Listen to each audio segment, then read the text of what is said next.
Hello dear friends, I hope आप बहुत अच्छे होंगे।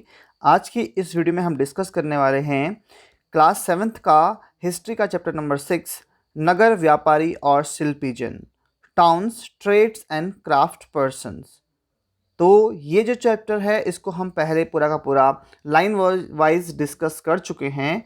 तो अगर उसको उसका आप लाइन वाइज एक्सप्लेनेशन देखना चाहते हैं तो उसको आपको हमारी जो प्लेलिस्ट है उसमें जाकर के आप उसे देख सकते हैं। इस वीडियो में हम इसके जो अभ्यास प्रश्न हैं, इसके क्वेश्चंस आंसर हैं, उनको यहाँ पर सॉल्व करेंगे। तो पहला क्वेश्चन है इसका, आपके मत से लोग तंजावुर को एक महान नगर क्यों मानते थे? ये क्योंकि हम एनसीईआरटी को सॉल्व कर रहे हैं, ये आपके विभिन्न एग्ज़ाम्स के लिए भी हेल्पफुल है। तो यहाँ पर आपको बताना है कि तंजावुर को एक महान नगर क्यों माना जाता था, तंजावुर नगर की क्या क्या विशेषताएं थी। तो तंजावुर चोल राजाओं की राजधानी थी। वर्ष में 12 महीने बहने वाली कावेरी नदी इस सुंदर नगर के पास बहती है। इस नदी में सुंदर और भव्य कई ऐतिहासिक इमारतों का निर्माण हो चुका था। इस नगर में मंदिर के अलावा अनेक राजमहल हैं जिनमें कई मंडप बने हुए हैं। राजा लोग इन मंडपों में अपना दरबार लगाते हैं। नगरें उन बाजारों की हलचल से भरा हुआ था और तंजावुर एक मंदिर नगर का भी उदाहरण है। मंदिर नगर नगरीकरण का एक अत्यंत महत्वपूर्ण प्रतिरूप प्रस्तुत करते हैं। तो इस प्रकार से तंजावुर जो है एक महानगर है, क्योंकि यहाँ पर जो है जो नगर है काफ़ी विकसित हो चुका है। चोल राजाओं ने इसको काफ़ी विकसित किया है। यह कावेरी नदी के तट पर है और काफ़ी सुंदर नगर है। इसमें काफ़ी ऐतिहासिक इमारतें हैं, साथ में यहाँ पर जो है मंडप हैं जहाँ पर राजाओं के दरबार लगते हैं। एक बाज़ार है जिसमें कि काफ़ी हलचल रहती है। साथ में यह एक मंदिर नगर भी है और मंदिर नगर जो है काफ़ी महत्वपूर्ण भूमिका अदा करता है उस समय के अंदर का। नेक्स्ट क्वेश्चन है,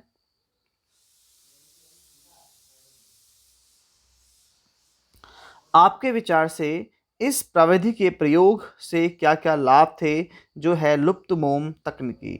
तो लुप्त मोम तकनीकी के अंतर्गत सर्वप्रथम मोम की एक प्रतिमा बनाई जाती थी। इसे चिकनी मिट्टी से पूरी तरह लीप कर सूखने के लिए छोड़ दिया जाता था। जब वह पूरी तरह सूख जाती थी तो उसे गर्म किया जाता था और उसके मिट्टी के आवरण में एक छोटा सा छेद बनाकर उस छेद के रास्ते क्या होता था, सारा का सारा जो मोम है वह बाहर निकल जाता था। फिर चिकनी मिट्टी के खाली जो सांचे हैं उसमें छेद के रास्ते पिघली हुई धातु डाली जाती थी और जब वह धातु ठंडी होकर ठोस हो जाती थी तो चिकनी मिट्टी के आवरण को सावधानीपूर्वक हटा दिया जाता था। इस विधि के जो प्रयोग है उसकी जो प्रतिमा है वो काफ़ी सस्ती और सुंदर बनती थी तथा प्रतिमा में काफ़ी चमक भी होती थी। प्रतिमा मिट्टी और मोम से बने होने के कारण काफ़ी जो है यहाँ पर काफ़ी मजबूत भी होती थी। तो आप समझ गए होंगे क्या किया जाता है। सबसे पहले तो एक चिकनी मिट्टी का जो है जो भी आपको बनाना है उसका ढांचा तैयार किया जाता था। उसके अब जो है यहाँ पर पूरा पहले एक मोम का ढांचा तैयार करेंगे, उसके बाहर से चिकनी मिट्टी लगाएंगे, उसके बाद इसको गर्म करेंगे तो जो मोम है उसके एक छेद के रास्ते वो बाहर निकल जाएगा। फिर क्या करेंगे, इसमें इस छेद के रास्ते धातु को भर देंगे। फिर जो ये चिकनी मिट्टी है इसको हटा देंगे तो वो धातु की जो मूर्ति है वह प्राप्त हो जाती थी। तो इस प्रकार से यह काम करते थे। अगला प्रश्न है, आज बाजार पर लगने वाले करों के बारे में कुछ और जानकारी प्राप्त करें। इन्हें इकट्ठा कौन करता है, वे किस प्रकार वसूल किए जाते हैं और उनका प्रयोग किस काम में होता है, यह आपको बताना है। तो बाजार में जो लगने वाले कर होते हैं वे होते हैं यहाँ पर बिक्री कर। इन्हें सरकार में आयकर विभाग के अधिकारी और कर्मचारी वसूल करते हैं, ये आज आप जानते हैं। ये कर विक्रेताओं से वसूल किए जाते हैं। इन करों का प्रयोग प्रशासनिक कार्यों, विकास कार्यों तथा लोक कल्याणकारी कार्यों के लिए किया जाता है। जो टैक्स जो वसूल किए जाते हैं तो उनका प्रयोग प्रशासनिक, विकास और कल्याणकारी कार्यों में किया जाता है। आपके विचार में हम्पी नगर किलेबंद क्यों था? तो हम्पी नगर क्योंकि आप जानते हैं विजयनगर साम्राज्य की राजधानी थी। तो विजयनगर साम्राज्य की राजधानी होने के कारण वहाँ पर सुरक्षा की दृष्टि से इस किले की किलेबंदी की जाती थी। अब आप जानते हैं कि कोई भी जो नगर है उसकी किलेबंदी इसलिए होती है उसको बाह्य आक्रमण है उनसे बचाने के लिए। तो इसीलिए ही हम्पी नगर की भी किलेबंदी की गई थी। अगला प्रश्न है, अंग्रेजों और हॉलैंड वासियों ने मछलीपट्टनम में अपनी जो बस्तियां हैं उसको बसाने का निर्णय क्यों लिया? ये काफ़ी महत्वपूर्ण प्रश्न है।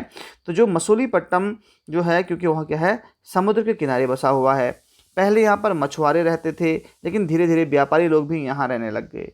व्यापारी लोगों का दूसरा देशों से व्यापार होता रहता था। यहाँ पर इंग्लैंड तथा हॉलैंड के निवासी जो हैं आते जाते रहते थे और वे यहाँ पर रुकते भी थे।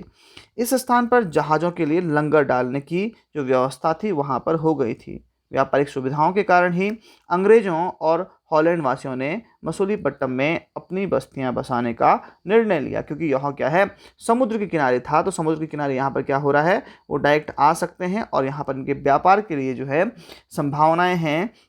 तो इसलिए ही मछलीपट्टनम में इन लोगों ने, अंग्रेज़ों और हॉलैंड वासियों ने अपना जो है यहाँ पर बस्तियां बसाना शुरू किया। अगला प्रश्न है, रिक्त स्थानों की पूर्ति करें। तो राजराजेश्वर मंदिर जो है वह किस शताब्दी में बना था? तो राजराजेश्वर जो मंदिर बना था वो बना था आपकी 11वीं शताब्दी में। तो 11th सेंचुरी में जो है राजराजेश्वर मंदिर का निर्माण किया गया था। और ये किसके द्वारा किया गया था, ये आपको मुझे कमेंट बॉक्स में बताना है। और यह कहाँ पर स्थित था ये भी आपको बताना है। अगला प्रश्न है, अजमेर सूफी संत से संबंधित है। तो अजमेर सूफी संत जो है ख्वाजा मुइनुद्दीन चिश्ती से संबंधित हैं।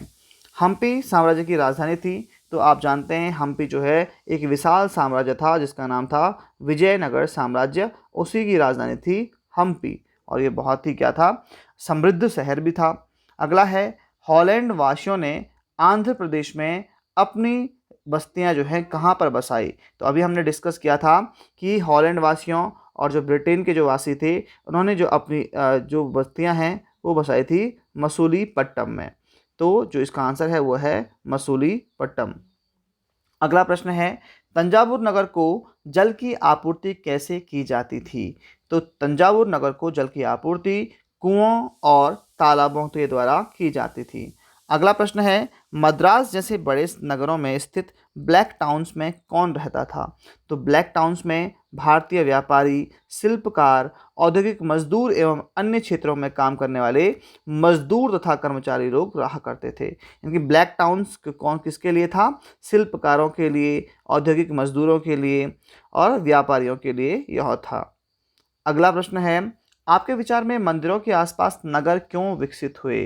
तो यह एक बहुत ही इम्पोर्टेंट प्रश्न है कि मंदिर के कर्ता धर्ता मंदिर के धन को व्यापार एवं साहूकारी में लगाते थे और धीरे धीरे समय के साथ साथ बड़ी संख्या में पुरोहित, पुजारी, कामगार, शिल्पी, व्यापारी आदि मंदिर तथा उसके जो दर्शनार्थी एवं तीर्थयात्रियों की आवश्यकता को पूरा करने के लिए मंदिर के आसपास बसते गए।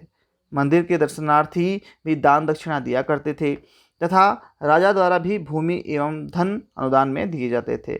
इससे मंदिर के पुजारियों की आजीविका चलती थी। तीर्थयात्रियों तथा पुरोहितों कि जो क्या है यहाँ पर मंदिर प्रशासन का जो द्वारा भोजन कराया जाता था, जिससे मंदिर के पास साधु संत और पुरोहित पंडितों का आवास बना रहता था। तो इस कारण से ही जो मंदिर हैं उनके आसपास बहुत सारी जो हैं घनी बस्तियां वहाँ पर धीरे धीरे नगर विकसित हो गए, क्योंकि जितने भी वहाँ पर रोजगार के साधन उस समय थे वो मंदिर के आसपास ही प्राप्त होते थे। वहाँ पर आने वाले विभिन्न प्रकार के लोग, विभिन्न प्रकार के जो हैं दर्शनार्थी, उनके लिए वहाँ पर क्योंकि संभावनाएं थी, जो व्यापारी लोग हैं, इसलिए धीरे धीरे वहाँ पर नगरों का विकास होता है। अगला है, मंदिरों के निर्माण तथा उनके रखरखाव के लिए शिल्पी जन कितने महत्वपूर्ण थे? तो बहुत से कारणों से जो है शिल्पी जन बहुत ही महत्वपूर्ण थे। मंदिरों के निर्माण के लिए शिल्पी काफ़ी महत्वपूर्ण थे, जिनमें कि सुनार, कसेरे, लोहार, राजमिस्त्री, बढ़ई आदि शामिल थे।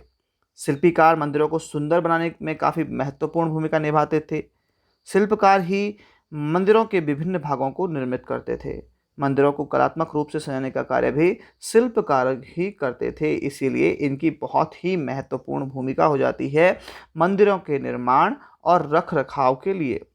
नेक्स्ट क्वेश्चन है, लोग दूर दूर के देशों प्रदेशों से सूरत क्यों जाते थे? सूरत शहर में ऐसा क्या था कि जहां दूर दूर से और प्रदेशों से लोग आते थे? तो सूरत जो है अरब सागर के तट पर स्थित एक बंदरगाह नगर था, जहां से पश्चिमी एशिया के देशों से व्यापार होता था। सूरत को मक्का का प्रस्थान द्वार भी कहा जाता था, क्योंकि बहुत से हज यात्री जहाज से यहीं से रवाना होते थे।